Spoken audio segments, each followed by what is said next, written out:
President Pennie's replacement, for me, showed up at Howard's shop today. She was there to pass out cards and let members know that if Brother Eric can't help you, she will. Really? Okay. I was pretty quiet because, I was on the clock. And I certainly wanted to curse her lying, boss-loving out. But I knew I would be suspended. And the God would be displeased with me. I also knew that neither she nor our president expected me to be at Howard's shop. I was there for training. And so my presence was definitely a surprise. So I kind of relished in that moment. Now, this is the same steward who Pennie paid to replace me at the last board meeting. You remember that one. But I refused to resign my duties and was ordered out with the threat of jail. And like the condescending boss agent that she is, she even tried staring me down. Now, this is the same steward that spread lies that I recorded Pennie's board meeting and put it on YouTube. Pennie said I put it on social media, so now she says I put it on YouTube. No proof, but that's what they said. And this justified Pennie's stupid rule that I can't have a cell phone and a laptop, but everyone else can have smartwatches and Mark Weems can have a laptop. And the lawyer has her cell phone. Now, this steward, also known as Sister Sharon Green, got the royal treatment with a vest from management at Howard's shop today. What's a royal treatment? She was allowed to walk throughout the entire work area while we worked to talk with us. During the day, full of managers. She didn't even have to sign the visitor log. But me, the properly nominated and elected executive board member for the shops, could never, ever break so many rules without suffering the consequences. In the very least, the CTA mismanagement would have contacted the union president to complain about me. But that's fine. I fight for the members, even those who don't pay dues.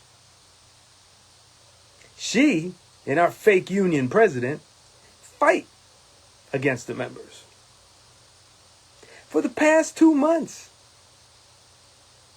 while Pennie has illegally relieved me of my duties, this steward has sold out every single member who needed help.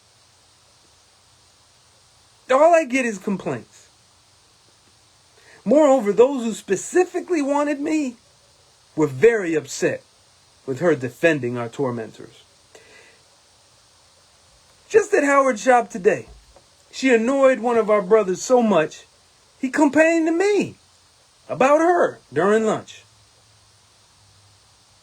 And members at Howard's shop told me, man, you need to put charges on Pennie and demand that I be paid all the hours on union payroll that she gives to Sister Sharon and Pennie's assistant, Brother Lamont. Thank you, but this ain't about money for me. I don't want it. It's about getting the members justice. Now, if Sister Sharon was actually fighting for us, I really wouldn't mind. If she was actually reporting to me her cases, like we discussed many months ago, so I could try to follow up and help the people who she helped, I wouldn't mind that either. Because I'm used to cleaning up the mess of other union reps and stewards. And I ain't perfect. I mess up sometimes too. But she refuses. And it's obvious because President Pennie is trying to replace me with her. Our president is so exasperated with trying to unelect me, arrest me, fire, and block me that she has openly declared she doesn't even need to have a reason to do it. Not even put charges on me.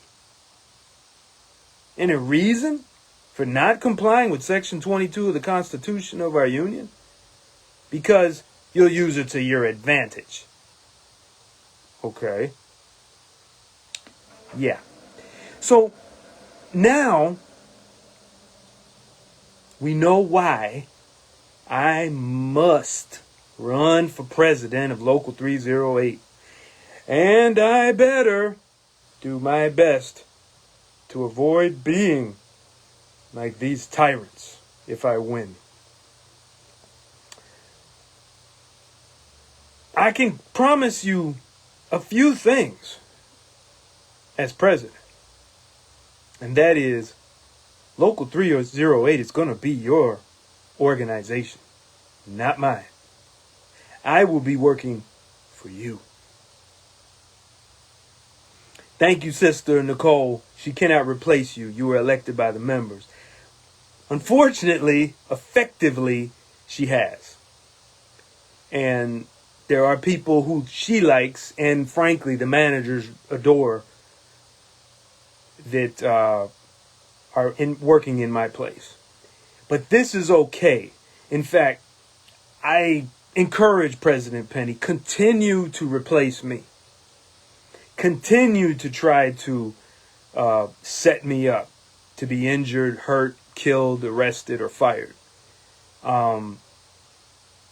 Your trivial, trifling attempts to silence me will not work.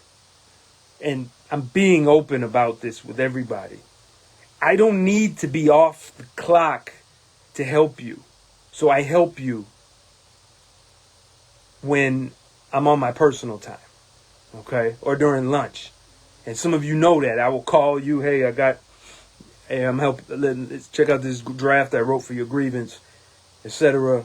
Here's some suggestions. But when I'm off the clock on union payroll, I can do much more to help you. In our bylaws, Section 15 say I'm supposed to get 6 days a month. So I haven't gotten any for the past couple months. And that's okay. Again, you know, these board meetings have been on my own time. The past two, you know, the one before this month where I was kicked out by police, I did not send any kind of voucher for payment. That happened to be the beginning of my vacation day. And then in this case, when she replaced me with her steward, I went in the morning before I went to work. So I'm doing this work without the need for pay. But if I'm going to be effective, I need to be off as per the bylaws.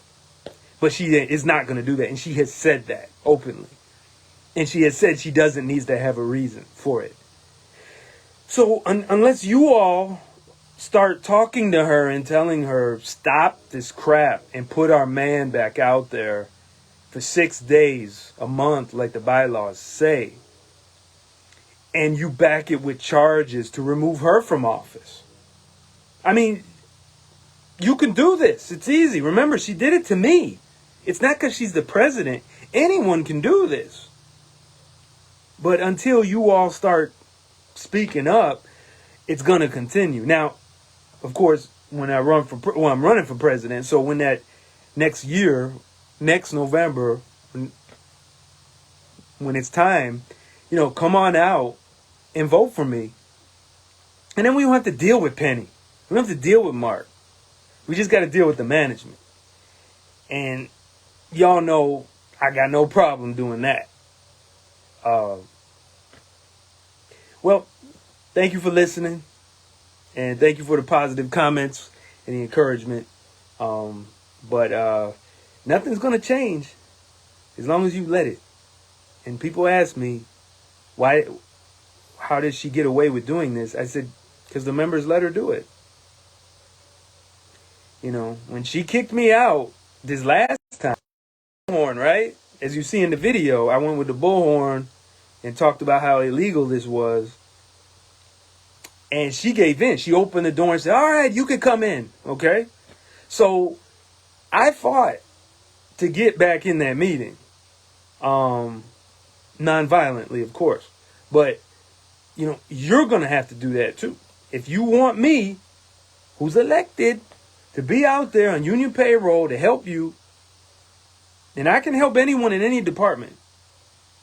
You didn't have to be vehicle maintenance, although she doesn't want that. But she sends operators to represent CAs, and she sends CAs to represent repairers and servicers. You know, and brother Bill Davis says, you are irreplaceable. No, I'm replaceable, brother. But I appreciate that. But you know, we just need y'all to speak up, you know, and tell her to stop this crap.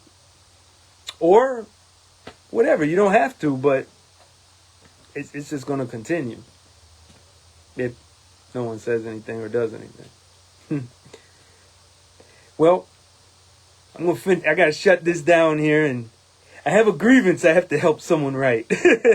So I better go do that right now. And by the way, I help all CTA workers. So I got people on the bus side. I got people in other unions at the CTA. I mean, I'm connected. So I just help people. You know what I mean? And I hope that you take that spirit and inspiration and do the same for each other. All right. Have a good night.